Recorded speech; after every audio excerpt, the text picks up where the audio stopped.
Today on CCX News, a closer look at theft. What impact did it have on the Brooklyn Park Cub closure? We get crime data from police. The Brooklyn Park Cub along West Broadway and Brooklyn Boulevard plans to close on November 16th.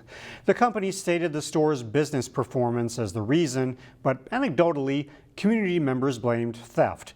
We reached out to Brooklyn Park Police for the numbers, which tell a different story. When Cub announced last month that it was closing its Brooklyn Park South store, customers we spoke with put the blame on one thing. It's crime basically everywhere.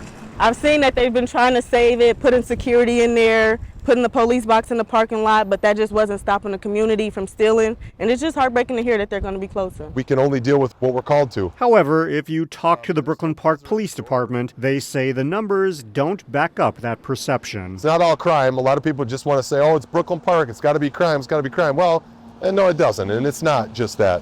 Probably a lot of different things. According to data compiled by Brooklyn Park Police, there have only been 16 reported thefts at Cub so far this year, compared to 137 in 2019. Every year from 2019, we've seen a steady decrease in the amount of thefts at Cub Foods. Whether they're reporting that less, I don't know the answer to that. But all I can do is show the stats that we have, and it shows that it appears that theft is decreasing there. Meanwhile, experts say that it's extremely difficult to make money in the grocery store business with razor-thin profit margins. So if crime isn't the reason, it may come down to good old-fashioned competition. You know, you have Walmart, very close. They're a little cheaper than Cub on most things. You got Hy-Vee that opened up recently. There's another Cub Foods further up off 610. I mean, people have options on where to go.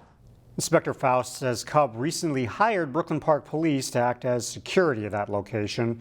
That contract runs at least through the end of October.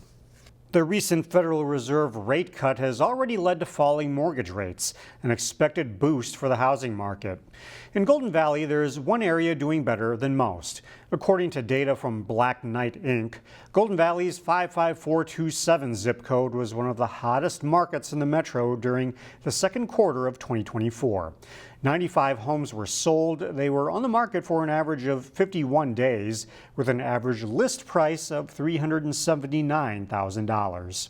It's 5 minutes to Minneapolis. You know, you can go, you're on every major highway, basically, to go east, west, north, south. Yeah, we have a beautiful park system. Inventory levels of homes have gone up slightly heading into fall, with now 2.6 months worth of available supply. Starting this fall, the destination marketing organization Discover St. Louis Park will have a new name that embraces the area's proximity to Minneapolis. Today in Newsmakers, Shannon Sladden sits down with the president and CEO, Becky Bakken, to learn more about the new name, Westopolis. Westopolis is a destination marketing organization that represents the cities of both St. Louis Park and Golden Valley. Our new name came about as a result of us taking a step back and saying, what is this area that does comprise two cities just west of Minneapolis? And in doing this, we really wanted to lean into the fact that we are the closest neighbor to downtown Minneapolis. We really believe that this is our primary differentiator. It's what makes us different than any other Minneapolis suburb. The reality is we're closer to downtown Minneapolis than parts of Minneapolis are. And our goal as an organization is to attract visitors and tourists to this market. And we believe that the name Westopolis gives us an edge to do just that. The opolis suffix in Westopolis is the word city in Greek. We think it provides a cosmopolitan vibe and an urban feel that really does comprise St. Louis Park and Golden Valley. I mean, we hear this all the time when people come to this market. They tell us there's a feeling, there's an energy and a vibrancy that they don't always associate with a suburb. All right. So we just feel it's really important for us to lean in and share this location. We believe it gives us a bit of an edge.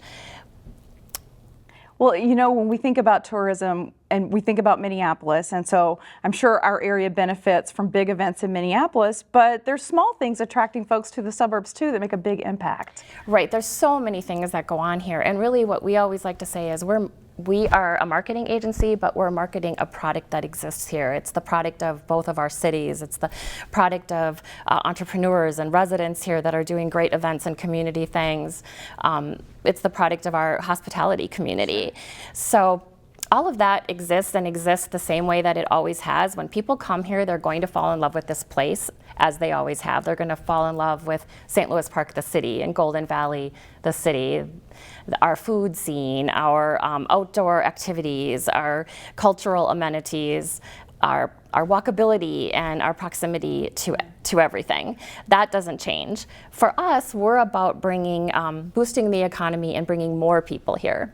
So we feel that this name gives us just a little bit of an edge to do that effectively. And you guys come into play when folks are thinking about softball tournaments or hockey tournaments or some of those things that we go to, and we really depend on a good hotel, a good place to eat, maybe a place to shop too. Absolutely. We provide that. We like to say we're sort of the community concierge, right? Sure. Like, we exist here to make sure people know what there is to do here when they get here, where they can stay, the things that are going on. We work with a lot of corporate groups. We have a lot of meetings in this market, but we also have a lot of leisure, like you just described.